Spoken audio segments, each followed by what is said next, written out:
A graça e a paz do Senhor Jesus seja sobre a sua vida e sobre a sua família. Aqui é o pastor Valdemir, nós estamos com mais um podcast e hoje nós vamos falar um pouco sobre dízimos e ofertas. Dízimo e oferta para hoje, será que é bíblico? Será que realmente o Senhor quer que nós dizimemos e ofertemos na sua casa hoje? Isso não é coisa de Antigo Testamento? Bem, nós vamos conversar um pouquinho sobre isso. E para isso eu queria começar fazendo uma reflexão, deixando o versículo do dia aí com vocês. Provérbios capítulo 28, versículo 8, diz assim: aquele que aumenta os seus bens com usura e ganho injusto, ajunta-os para aquele que tiver pena dos pobres. Quem acumula os seus bens com usura e ganho injusto, ajunta-os para aquele que tiver pena dos pobres. Ou seja, quem junta com usura vai acabar perdendo, e vai perder para gente justa, para gente generosa. Então, pensa nisso. O que você está fazendo com o seu dinheiro? Como você está acumulando as suas riquezas? É em cima de juros, de usura, de ganhos injustos? Cuidado, porque o final é ficar sem ele, tá bom? Essa é a dica de Provérbios. Grande sábio Salomão escreveu aí, deixou pra gente, tá bom, queridos? É isso aí. Hoje eu quero apresentar para vocês o nosso convidado especial. Nós temos aqui um gestor de finanças, o administrador da igreja, pastor Giovanni, nosso pastorzão nosso convidado, que vai falar com a gente hoje sobre dízimos e ofertas. Especialista, formado em Harvard, área de gestão de pessoas e finanças, acumulou patrimônio durante esses 30 anos aí de carreira, né, de trabalho. Então, é uma pessoa que não tem acumulado com usura, né, Paz e bênção para todos, queridos, nessa tarde. Um tema bem complications, né? Porque nós temos aí alguns teólogos, nós temos alguns pastores, temos alguns segmentos cristãos que afirmam que o dízimo não é mais para hoje, né? Bem como também esse Antigo Testamento não é para hoje, e eles defendem isso. E aí a gente vai ver, vamos estudar, vamos ver isso sobre os textos bíblicos, né? E você pode também compartilhar com a gente falando aí, o que vocês acham? Vocês acham que é para hoje? Não é para hoje? Fala aí, justifica aí nos comentários aí, compartilha com a gente aí o que vocês pensam, beleza? Deixa a Harvard ficar sabendo que eu passei por lá. Pois é, o dízimo e a oferta, eles foram instituídos no Antigo Testamento, isso ninguém tem dúvida, todo mundo é concordante sobre esse assunto, mas a questão é se essa ordenança do Antigo Testamento, veterotestamentária, ela funcionaria para o Novo Testamento ou pós o Novo Testamento, ou seja, no tempo contemporâneo. Será que a igreja deveria, de fato, dizimar e ofertar? Alguns segmentos, como diz o pastor Giovanni, afirmam que não, mas eu acho que a gente deveria começar pensando para que serve o dízimo, para que servia o dízimo. Será que a função do dízimo no Antigo Testamento poderia ser aplicada para os nossos dias? Então, mais do que contribuir, entender o porquê se contribuía naquela época com dízimo e oferta.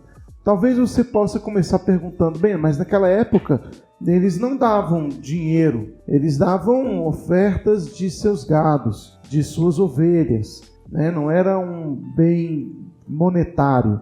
Agora nós damos monetariamente. Sim, mas o comércio naquela época era a base de troca de animais. Então, os animais eles eram ganhos, eles eram o dinheiro daquela época. Então, é muito importante que, embora tivesse, sim, um valor de moedas, de prata, né, bronze, tivessem valores monetários, mas no meio da população, da comunidade, ter gados representava riqueza, sim.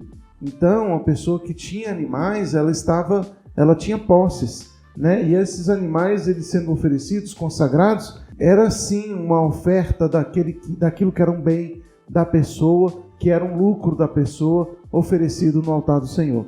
Hoje, poucas pessoas têm gados, né? Têm animais, elas têm como rentabilidade um valor monetário. Então, esse salário que a pessoa recebe é em valor monetário. Então, hoje se dizima baseado no mesmo princípio, porém o que se troca é a moeda, né? Antes era um animal, hoje nós temos um valor numérico, né, monetário. Mas além disso, entender que naquela época, quando Deus instituiu o dízimo, ele estava querendo trazer um princípio espiritual. Então, pastor Giovanni, como é que funcionava o dízimo no Antigo Testamento? As pessoas dizimavam para quê? Por que Deus havia instituído o dízimo no Antigo Testamento? Bom, a gente tem Números capítulo 27, né, do versículo 30 ao 32, tem uma passagem que diz o seguinte, que para tirar o dízimo dos animais, o que o pastor fazia, né? Aquele que guardava, cuidava dos animais, da ovelha, do rebanho. Ele ficava com o cajado, assim, o cajado, segurando o cajado, e os animais iam passando um a um e ele ia contando. Quando passasse o 10º animal, esse 10º animal era escolhido para ser consagrado ao Senhor, e o que sobrasse da parte do animal serviria de alimento no templo, né? Para os sacerdotes, né? E aí, assim era feito. Lembrando que não poderia ser trocado o animal, porque o dono não ficava escolhendo qual animal que ele ia dar de dízimo ou não. Não tinha essa escolha. Simplesmente ali o pastor que cuidava dos ovelhas ficava ali e ia passando. Quando passava o 10º, aquele ali era separado. Aquele era para servir de dízimo. Uma parte do animal ia servir de holocausto, de adoração ao Senhor, e a outra parte ia para alimento mesmo. Porque o sacerdote, ele não tinha um outro trabalho, ele não tinha um outro emprego. Então, quando Deus fala que lá em Malaquias, né, o texto de Malaquias, que provavelmente a gente vai ler mais tarde, quando Deus fala lá em Malaquias que é para trazer a casa do tesouro, é para que sirva de mantimento, é mantimento para quem, né? Para se manter os sacerdotes, servia de alimento, né, para eles, para a família, porque eles não tinham outro sustento. Tá? Aqueles que se dedicavam ao serviço da casa de Deus de forma integral, eles recebiam o sustento de forma integral também, né? Também. Então esse era um princípio já desde o Antigo Testamento. A gente vê isso que você está falando em Números capítulo 18, né? Ele vai dizer aqui no verso 21, assim: Eis que dei aos filhos de Israel, aos filhos de Levi, todos os dízimos em Israel por herança, pelo seu serviço que executam, o serviço do tabernáculo da congregação. Nunca mais os filhos de Israel se aproximarão do tabernáculo da congregação para que não levem o pecado e morram. Mas os levitas farão o serviço do tabernáculo da congregação, levarão a sua iniquidade, e isso será estatuto perpétuo por todas as vossas gerações, e entre os filhos de Israel não terão nenhuma herança. Mas os dízimos dos filhos de Israel que oferecerem ao Senhor em ofertas alçadas, terão dado como herança aos levitas. Portanto, eu lhes disse, no meio dos filhos de Israel não tereis nenhuma herança. Então, como Israel, os sacerdotes, não estavam trabalhando para possuir bens, mas eles estavam trabalhando para um serviço sacerdotal, então os filhos de Israel deveriam dizimar para os levitas, para aqueles que estavam trabalhando integralmente na obra da casa do Senhor. E lembrando aqui, o texto que o pastor acabou de ler de Números é muito interessante, que ele fala perpetuamente. Uhum. E outra coisa que a gente deveria, isso é princípio, este é um ensino de Deus para que todos aqueles que viverem do ofício, né, se é que eu posso chamar de ofício, dessa dedicação integralmente ao Senhor, ao ministério, ele deveria ser mantido pela congregação, não é isso? Esse é o princípio, inclusive Paulo também vai falar sobre isso, né? E quem vive do altar, que coma do altar, né? Então, digno é o obreiro do seu salário. Paulo vai endossar isso e vai incentivar que a congregação haja com generosidade sobre aqueles que trabalham integralmente no ministério. Muito bem, mas independente disso, e esse não é o tema, falar um pouco sobre dízimo para hoje, nós estamos vendo aqui que o propósito do dízimo era que o templo tivesse manutenção, que houvesse sustento dos sacerdotes, e também havia uma outra função do dízimo. O dízimo ele servia para o sustento dos órfãos e viúvas. Então, o dízimo ele tinha essa tríplice função, né? Quando se dizimava, então entendia-se que o dízimo deveria ser dado para a ajuda, para o sustento dos sacerdotes, para a manutenção do templo e para a ajuda aos necessitados, principalmente órfãos e viúvas. Mas o dízimo era falado no Antigo Testamento, então você tem os profetas falando, você tinha no históricos, os livros históricos falando, você tinha na própria lei de Deus, na Torá, falando. Então, assim, o Antigo Testamento está recheado de textos que endossam a importância de se dizimar e ofertar na casa de Deus. Então, dizimar e ofertar não era um problema no Antigo Testamento, era uma ordem e era uma prática comum no meio de Israel, dizimar e ofertar na casa de Deus, na casa do Senhor. Então algumas pessoas vão dizer, bem, eu não preciso hoje dizimar porque a lei era cerimonial, Então o dízimo era uma lei cerimonial. Se o dízimo era uma lei cerimonial, então ela não vai servir para nós hoje. Acho que a gente vai ter um problema aí, porque na verdade o dízimo e a oferta, elas são antes da lei cerimonial, se é que podemos denominar assim a lei de Deus, separá-las por lei cerimonial. Então eu entendo que, ainda que a gente separe como lei cerimonial, o dízimo e a oferta é anterior à lei cerimonial. Por quê? Porque a lei, o dízimo e a oferta, principalmente o dízimo, a oferta a gente vai ver desde a época de Adão, de Caim e Abel. Sim. Então a gente vai ver ali no início, mas o dízimo a gente vai ver com Melquisedeque, quando Abraão dá o dízimo a Melquisedeque. Então o dízimo ele é anterior a uma lei de Moisés. Então não é uma lei cerimonial, é um princípio que foi estabelecido por Abraão a Melquisedeque. E é bom a gente lembrar que o sacerdócio de Jesus, o sumo sacerdócio de Jesus, é na ordem de Melquisedeque.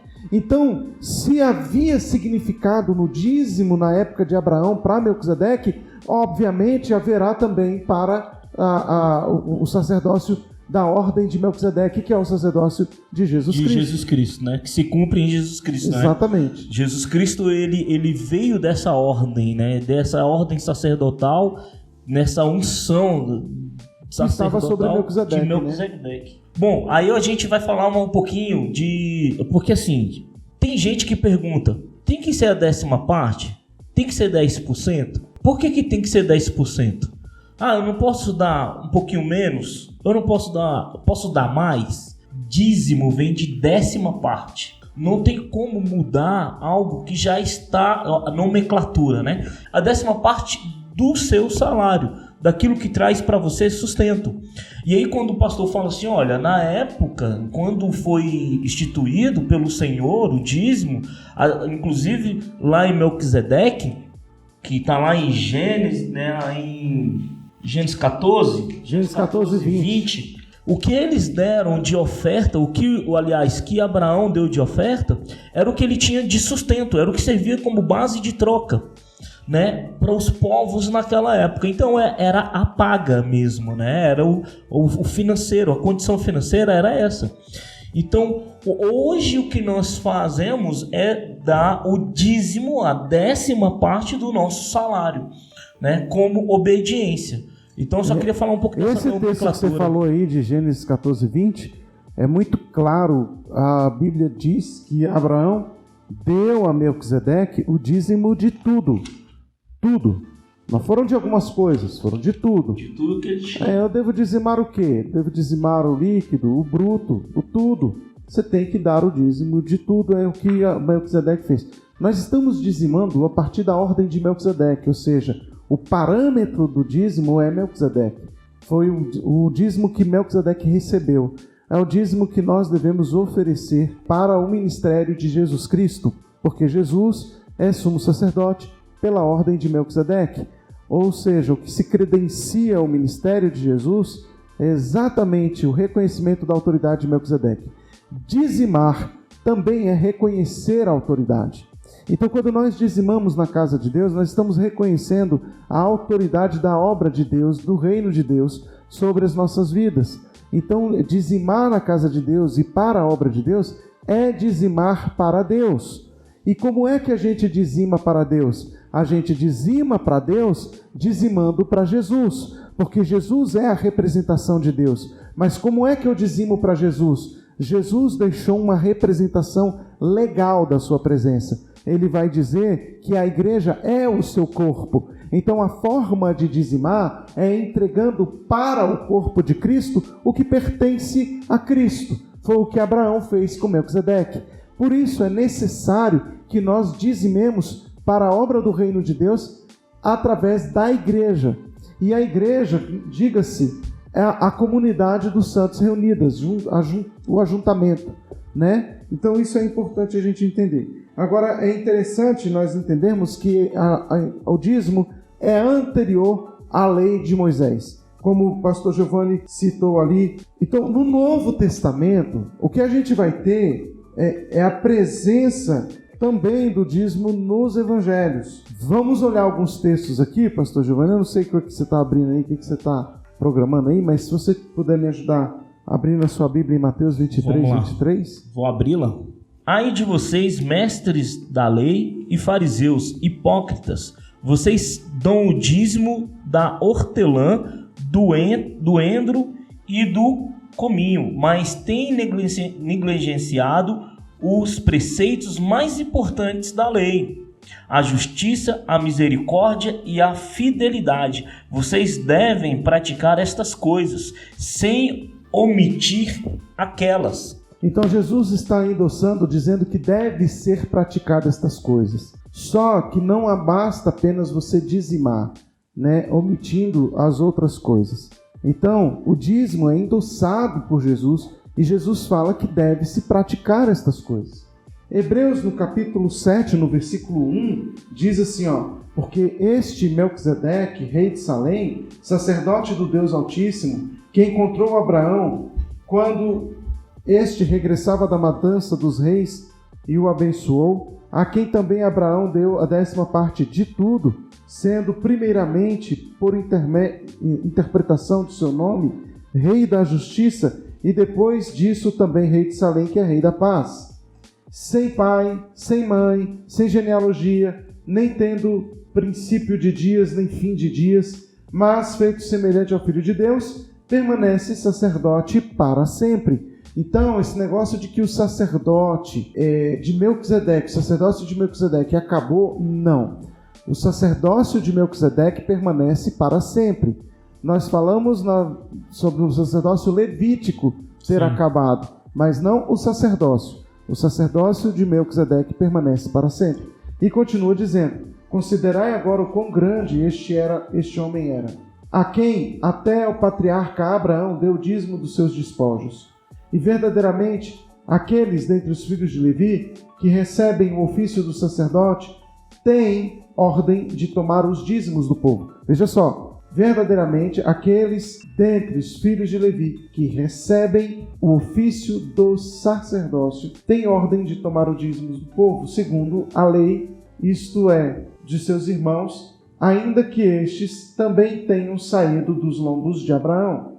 Mas aquele cuja genealogia não é contada entre eles, recebeu os dízimos de Abraão e abençoou ao que tinha as promessas. E sem contradição alguma, o inferior é abençoado pelo superior.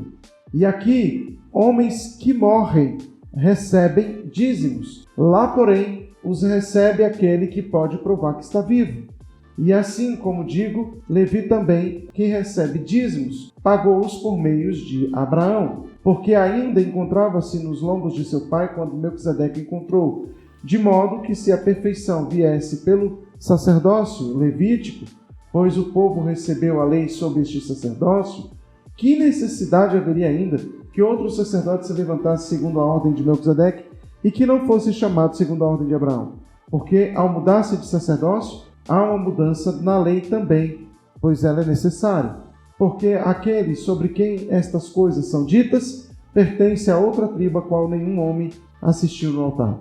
Pois é evidente que o nosso Senhor Jesus procedeu de Judá, tribo da qual Moisés nada falou acerca de sacerdotes. E isto é ainda mais evidente, pois que após a semelhança de Melquisedeque, que se levanta um outro sacerdote, que não foi feito conforme a lei de um mandamento carnal, mas segundo o poder de uma vida infinita. Porque ele testifica: tu és sacerdote para sempre, segundo a ordem de Melquisedeque. porque há verdadeiramente uma anulação do mandamento anterior por conta de sua fraqueza e ineficácia, porque a lei não aperfeiçoou coisa alguma, mas a introdução de uma melhor esperança para a qual nos aproximamos de Deus. Então, até aqui no verso 19, ele está falando sobre o dízimo apesar de, a despeito de, porque a lei do dízimo ela não foi de responsabilidade do sacerdócio levítico, mas do sacerdócio de Melquisedeque, que permanece para sempre.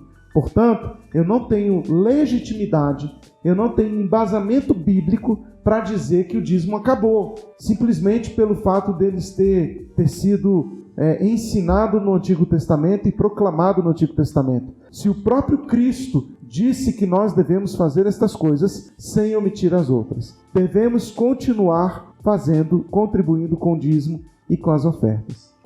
E lembrando que assim, porque a gente deu o princípio aqui, né, dessa nossa conversa no Antigo Testamento, porque o princípio, onde começou, né, onde surgiu o dízimo, e lá a gente está pautado sobre Melquisedeque, Abraão, né, e os profetas sempre falaram, sempre instituíram o dízimo, e lá em Malaquias, que vem trazer ao povo a lembrança do que estavam roubando a Deus, se podiam pecar, se estavam pecando, no que estavam pecando. Aliás, essa é a pergunta, ela vai vir Malaquias capítulo 3, a partir do versículo 8 ao versículo 10, Deus fala assim, ponham-me à prova, diz o Senhor dos Exércitos, e vejam se não vou abrir as comportas dos céus e derramar sobre vocês tantas bênçãos que nem terão onde guardá-las, né? E Deus está falando para o povo, façam isso e vocês verão quem eu sou. Se vocês cumprirem o mandamento, se vocês apenas obedecerem, vocês terão bênção, e bênçãos aqui sem medidas. A gente vê Malaquias falando isso aqui, né? Então assim, mas queridos, isso não é uma base de troca. Isso não é uma base de troca. Porque o que se muito vê hoje é alguns falando assim, se você trouxer, se você fizer, e aí Deus vai te dar mais. Mas o que Deus está falando aqui é sobre a questão da obediência. É a questão de obedecer. A questão é que o povo não estava desobedecendo, e pela sua desobediência o povo estava padecendo. O povo não estava tendo o sustento, o povo estava longe de Deus, o povo estava sofrendo. E aí Deus vem através de Malaquias e fala, olha, se vocês me ouvirem, se vocês obedecerem, se vocês cumprirem o mandamento, e aqui nós estamos falando desse mandamento de dizimar, de devolver ao Senhor, né? Por quê? Porque quem estava sofrendo com isso aqui? Quando o povo parou de levar os dízimos, levar as ofertas, quem estava sofrendo? Aqueles que Deus escolheu para serem o quê? Seus representantes na terra.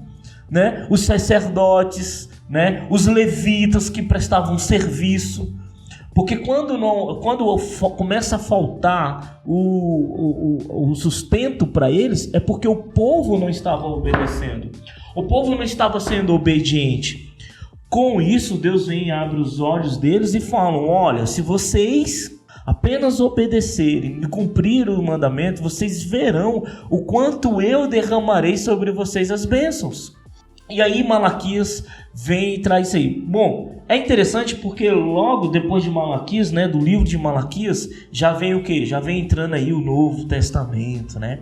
É onde o povo gosta tanto de fazer essa divisão, essa separação entre antiga e nova aliança, aonde muitos gostam de falar que a antiga aliança é coisa do passado, né? Que caducou, que é coisa só para um povo específico, só para que Deus mudou. Agora Deus olha, era um Deus assim, agora o Novo Testamento é um outro Deus, é uma nova teologia, é um novo... Gente, não existe isso. E a gente vai ver isso, que isso não existe aqui no Novo Testamento mesmo. E aí a gente vai ver, como a gente leu o texto de Mateus, que o pastor me pediu para que eu lesse. E aí Jesus está falando para eles, olha, se vocês, para os fariseus, se vocês muito bem, vocês dão o dízimo lá, né, do coentro, tal, de tudo que vocês precisam dar.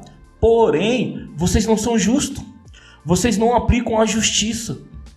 Então vocês precisam ser justos, vocês precisam aplicar a justiça, vocês precisam ser leais e além de aplicar o dízimo e a oferta. Mateus está falando isso.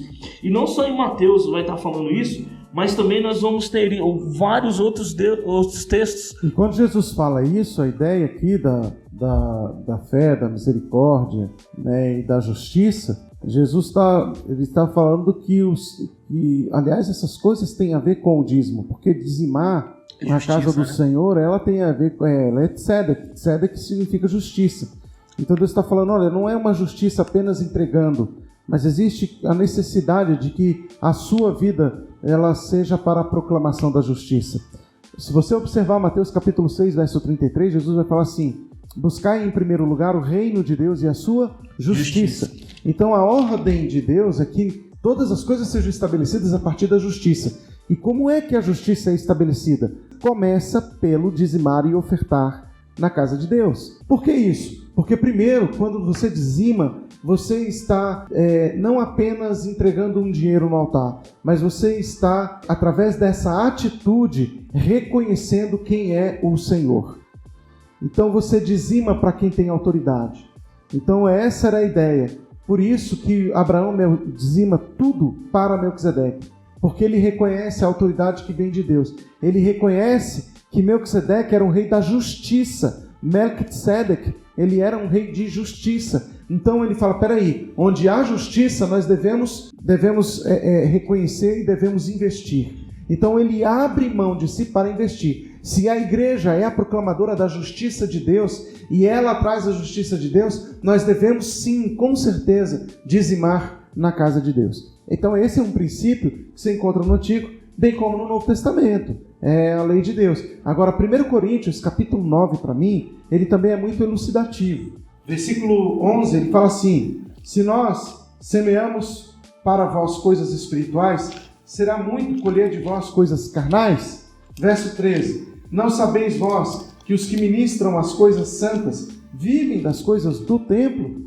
E os que esperam no altar são participantes do altar? Então, ele está aqui falando sobre aqueles que trabalham integralmente na casa de Deus e na obra do reino de Deus. Ele, será que não devem viver do altar? Verso 15 ainda ele vai dizer, aliás, 14. Assim também ordenou o Senhor aos que pregam o evangelho que vivam do evangelho. Mas nenhuma destas coisas tenho eu usado, nem escrevi estas coisas, para que assim se faça comigo. Pois melhor me fora morrer do que algum homem fazer vã esta minha glória. Porque eu, embora pregue o evangelho, eu não tenho nada de que me gloriar, pois essa necessidade é colocada sobre mim. Sim, ai de mim se eu não pregar o evangelho. Porque se eu faço de boa vontade, eu tenho uma recompensa. Mas se contra a minha vontade uma dispensação do evangelho me é confiada, qual é a minha recompensa então? Verdadeiramente, quando eu prego o evangelho, eu posso fazer o evangelho de Cristo sem cobrar, que eu não abuse do meu poder no evangelho. Porque embora eu seja livre de todos os homens, fiz-me servo de todos, para eu poder ganhar mais. Paulo está falando aqui que ele abre mão disso para que não possa ter glória nenhuma. Mas ele diz que é a ordem do Senhor, dizimar e ofertar sobre a vida daqueles que vivem do altar. Então é muito importante a gente entender isso. Paulo, ele vai se esbofetear, ele vai se anular mais do que os outros, até por causa do seu ministério. Mas essa era a missão de Paulo. Mas ele vai dizer que a ordem do Senhor é que aqueles que vivam do altar, que comam do altar. Aqueles que vivem ali no altar devem comer do altar. Nós entendemos que esse é um princípio bíblico estabelecido no Antigo e no Novo Testamento. Por isso, dizimar e ofertar na casa de Deus é importante. Quando você dizima, você está investindo no sustento de sacerdote, você está investindo na manutenção do templo e você está investindo na ajuda aos necessitados. Isso é o que o seu dízimo deve fazer. Dízimo não serve para outra coisa senão para isso. Pastor, eu posso, por exemplo, ajudar a sustentar um pastor que está sem igreja, ao invés de dar parte do meu dízimo para a igreja, dar para esse pastor, posso fazer isso? Não deve, porque o dízimo ele é entregue nos pés dos apóstolos, ele é entregue na igreja local. Então você dizima na igreja local, a igreja local tem a responsabilidade de fazer essa divisão. A igreja não pode usar o dízimo para outro fim, senão para esses 3 princípios. Usar os dízimos para outro fim está acarretando em maldição para a própria igreja. É isso aí. E outra coisa, dízimo não serve e não pode servir de hipótese alguma para que você entenda, você possa apenas compreender que por você dizimar, Deus tem a obrigação de te dar o melhor dessa terra. Ou seja, o melhor dessa terra muitas vezes é aquilo que a gente acha que é o melhor da terra, né? Aquilo que está no nosso coração. E não é isso, meu querido. Não é isso. Ah, mas o texto de Malaquias diz que Deus vai derramar tantas as bênçãos e tal. Mas o que é bênção? Precisamos entender o que é bênção. O que é bênção? Bênção é ser milionário? Bênção é você ter o melhor carro da congregação? O carro top? Bênção é você poder viajar para Bahamas, para não sei para onde ir, México, Cancún, né? Para Los Angeles. Isso é bênção? Não, isso não é bênção. Isso não tem nada a ver com bênção, queridos. Bênção está ligado à benécia de Deus para com você, para com sua família. Ou seja, a bênção de Deus para minha vida, para sua vida, é você ter vida. E na tua vida, você ter vida em abundância. E vida em abundância quer dizer o seguinte: é plenitude do Espírito Santo, poder do Espírito sobre a sua vida. E isso é bênção. É você ter poder do alto, poder do Senhor sobre a sua vida. Ter saúde dos céus, isso é bênção. Ter presença de Deus na sua vida, isso é bênção. Você ter cura dos céus, você poder abençoar vidas com palavra de paz, isso é bênção. Vocês estão entendendo? Não tem nada a ver com financeiro, tá? E o sustento, sim, aí sim, o sustento que Deus traz sobre a sua vida, e isso é bênção. É não lhe faltar o alimento, é não lhe faltar o que vestir, é não lhe faltar a tua casa, não lhe faltar o aluguel, mas o necessário para que você seja abençoado. E ainda lhe dá sabedoria na administração daquilo que você ganha, isso é importante, né? E isso vem com o poder do Espírito sobre a sua vida. Lhe dá sabedoria para que você possa administrar os seus bens. E isso é bênção, tá bom? Uma outra coisa que eu gostaria muito de comentar é que as pessoas muitas vezes elas gostam de tratar essa questão sobre uma teologia da prosperidade, né? A questão da teologia da prosperidade. E é uma visão muito próspera que eu quero falar assim, uma visão muito grande hoje, que toma, né, as congregações, tomam muitas as pregações, difundida, né? Bem difundida. E infelizmente, querido, o que acontece é que esta teologia ela difere demais do ministério de Jesus e dos ministérios dos apóstolos. Porque a gente não vê nenhum dos apóstolos nem Jesus rico. A gente não vê nenhum deles com esse tipo de pregação.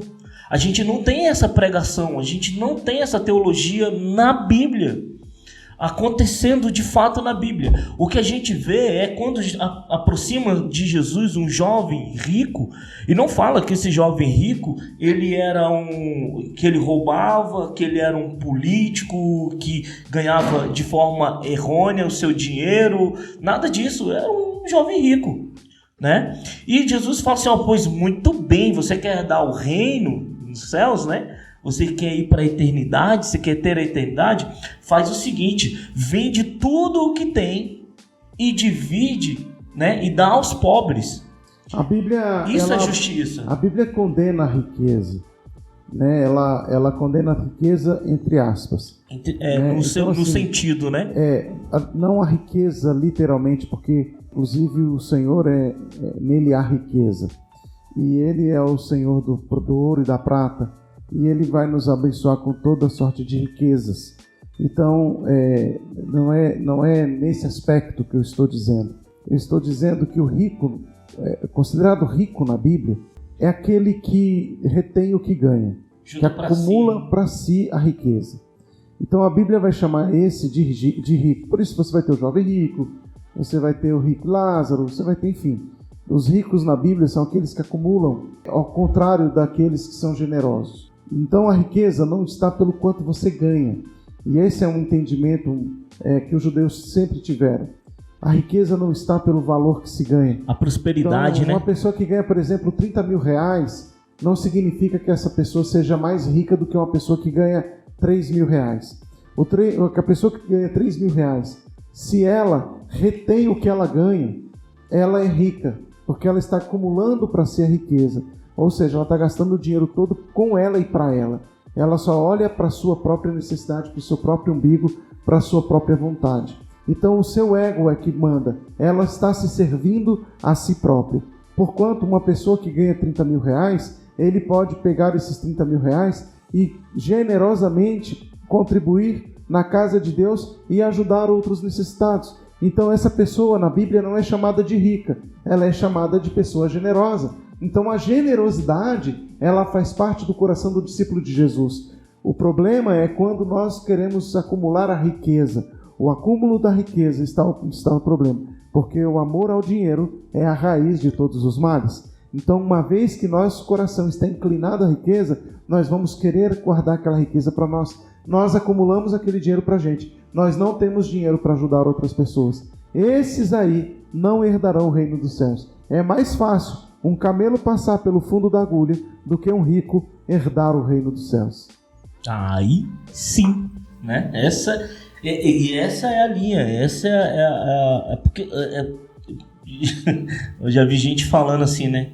Poxa vida, agora que chegou a minha vez, agora que não sei o que, eu tenho que abandonar a ideia da prosperidade, de ser rico.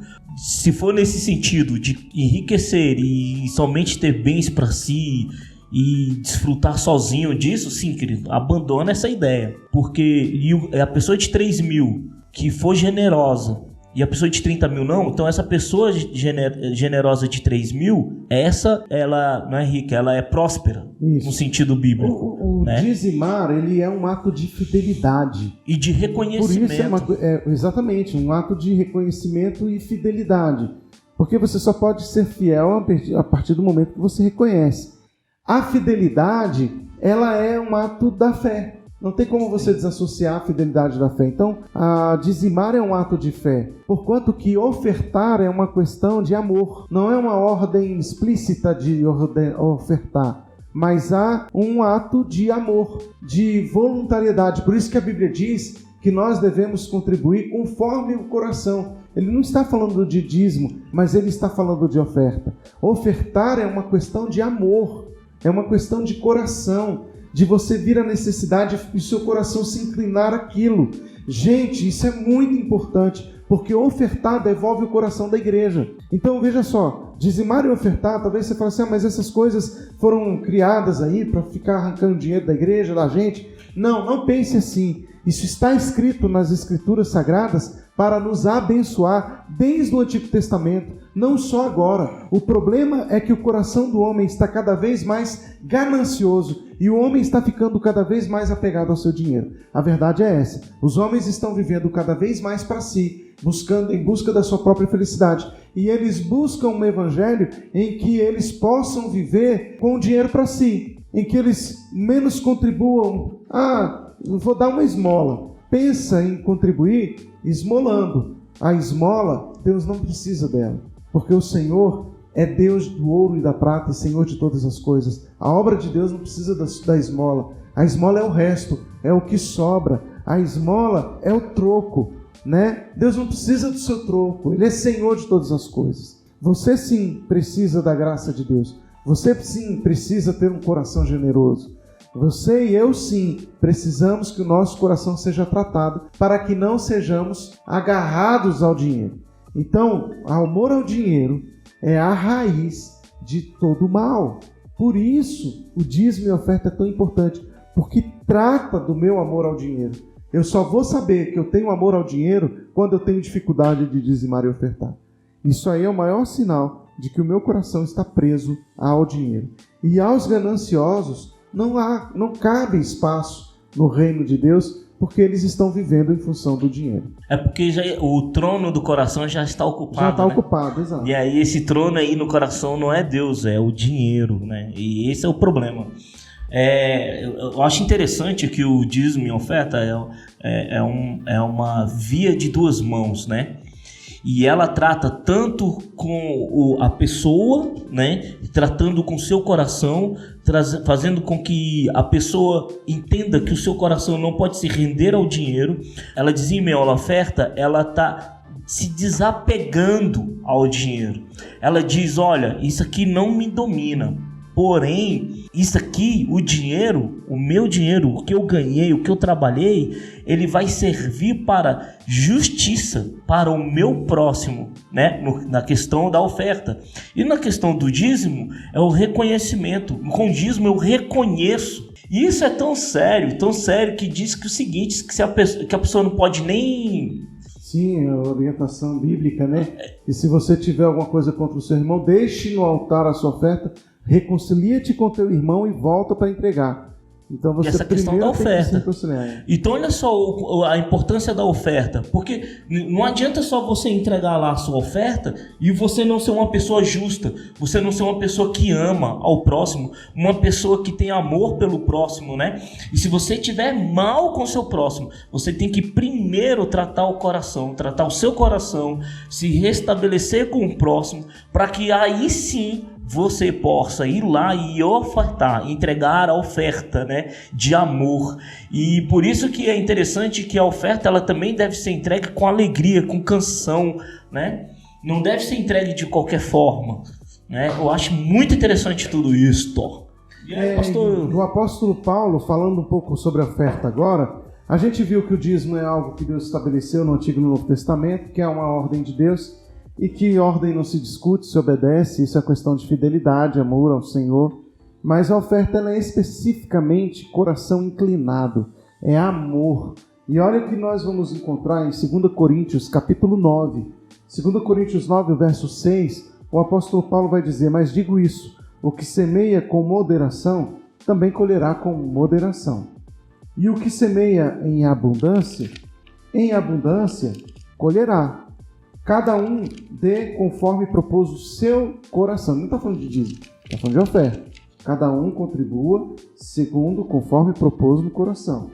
Não com má vontade ou por necessidade, porque Deus ama um alegre doador. E Deus é capaz de fazer toda a graça abundar em vós. Veja, quando nós fazemos por amor, Deus é capaz de fazer abundar toda a graça em vós, para que vós, tendo sempre toda a suficiência de todas as coisas, isso aqui, gente, não foi nenhum pastor de prosperidade que falou, não.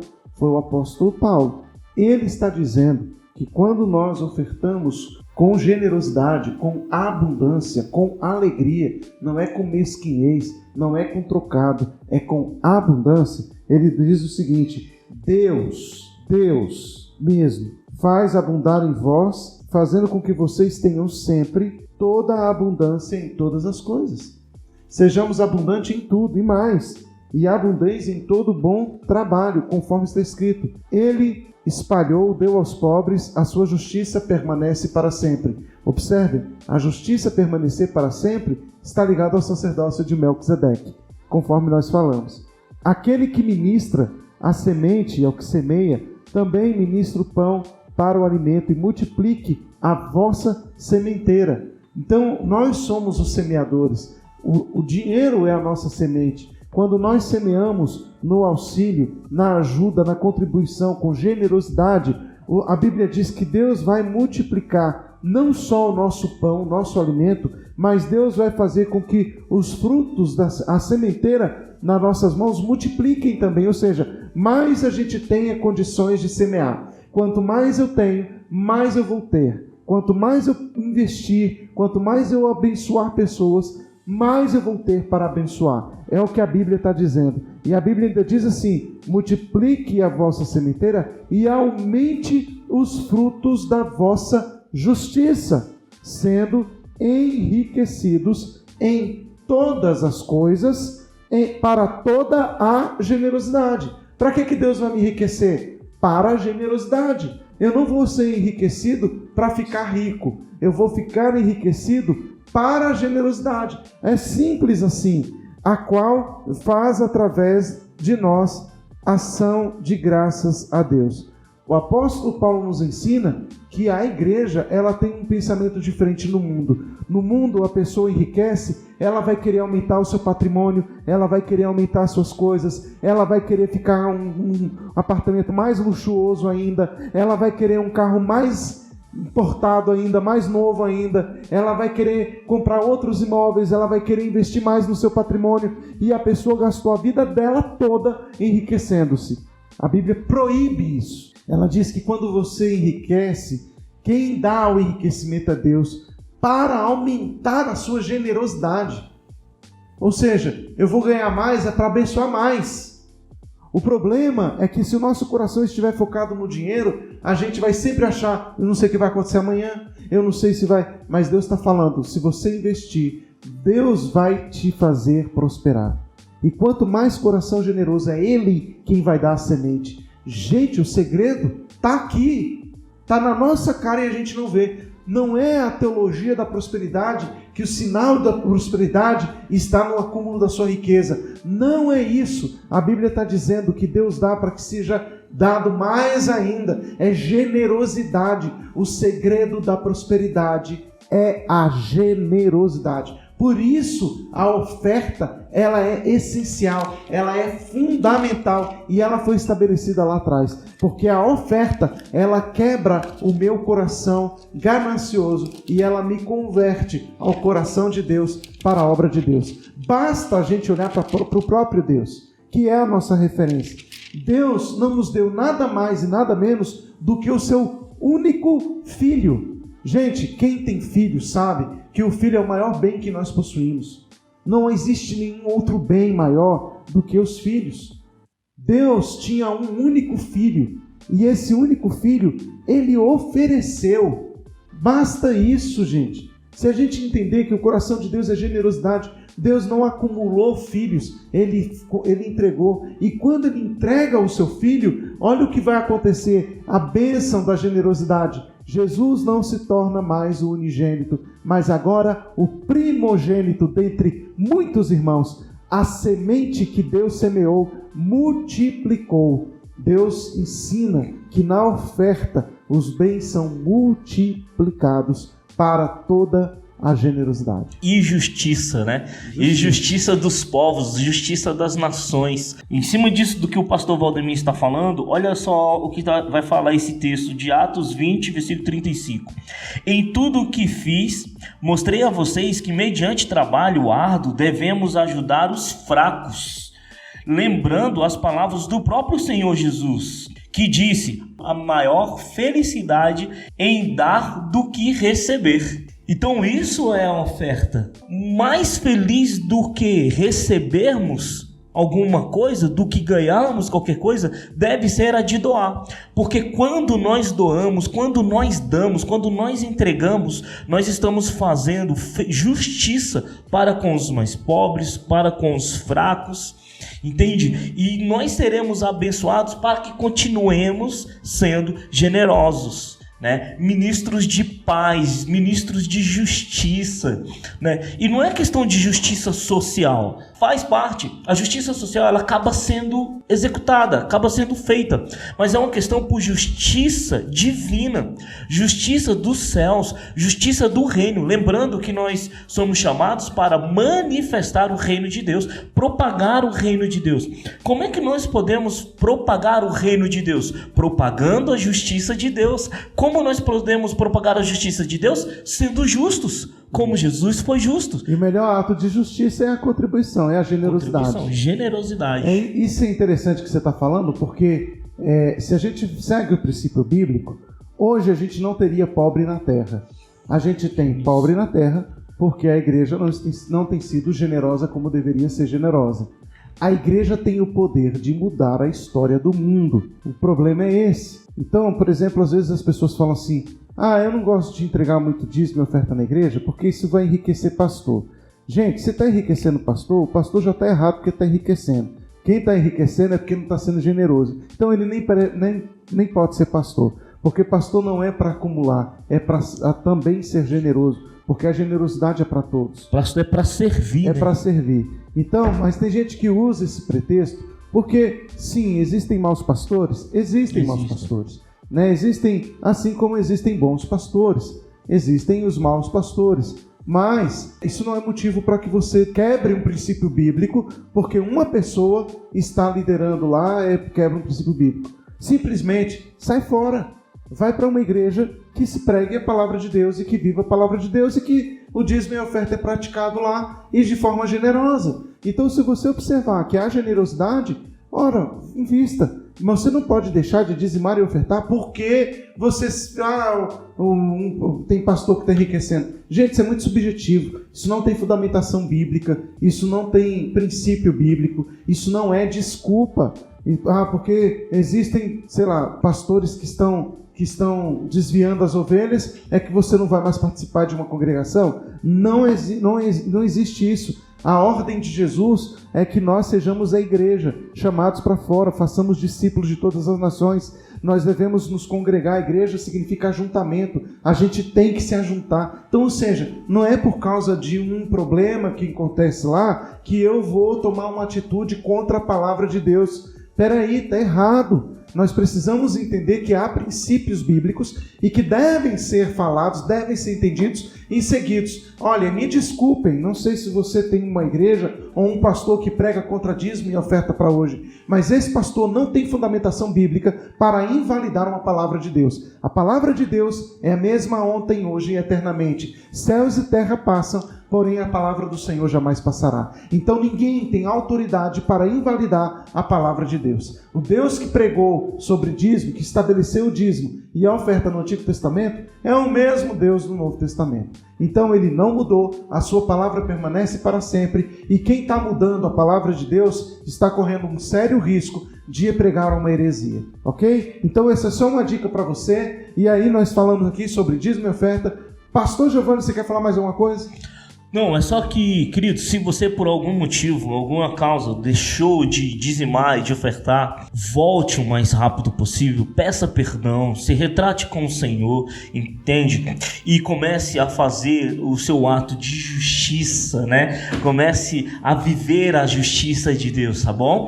O dízimo obedecendo a palavra do Senhor e a oferta como um ato de justiça e de amor ao próximo, tá bom? Faça isso e deixe que Deus se caminhe do resto na sua vida, porque o Senhor com certeza vai lhe abençoar, vai lhe trazer bênçãos dos céus, porque você está sendo fiel para com Ele e para com o próximo. É isso aí. É isso aí. Buscar em primeiro lugar o reino de Deus, e todas as coisas vos serão acrescentadas. E a sua justiça. Lembrando que todas as coisas serão acrescentadas. E essas coisas não é qualquer coisa. Não é qualquer coisa e não é a coisa do mundo. Né? Está relacionado na palavra. Muito bem, gente. Então essa é a dica que a gente deixa para vocês hoje. O nosso podcast hoje fala um pouco sobre esse assunto. É um assunto um pouco delicado. Algumas pessoas têm dificuldade de falar sobre eles. E hoje aqui no podcast nós decidimos tocar em alguns pontos que são delicados, mas que são importantes para a cura da igreja. Esperamos ter elucidado isso pelas Escrituras Sagradas, tá bom? Qualquer dúvida, estamos à disposição, não é isso, pastor Giovanni? Qualquer dúvida, estamos à disposição. Faça os seus comentários aí, né, embaixo aí. Faça as suas perguntas e num próximo podcast... E até sugestões de temas. Nós temos algumas aí que estão aparecendo, né? Já temos nos comentários, mas faça comentário no canal do YouTube, deixe o seu comentário, dê o seu like, compartilhe, tá bom? Lembrando não se esqueça de se inscrever no canal. Não se esqueça de se inscrever no canal, dá muito like e não se esqueça, nós também estamos no Spotify. Sempre me foge esse nome. A gente está no Spotify. É isso aí, pessoal. Deus abençoe vocês e até a próxima. Paz e bênção para todos. Até a próxima.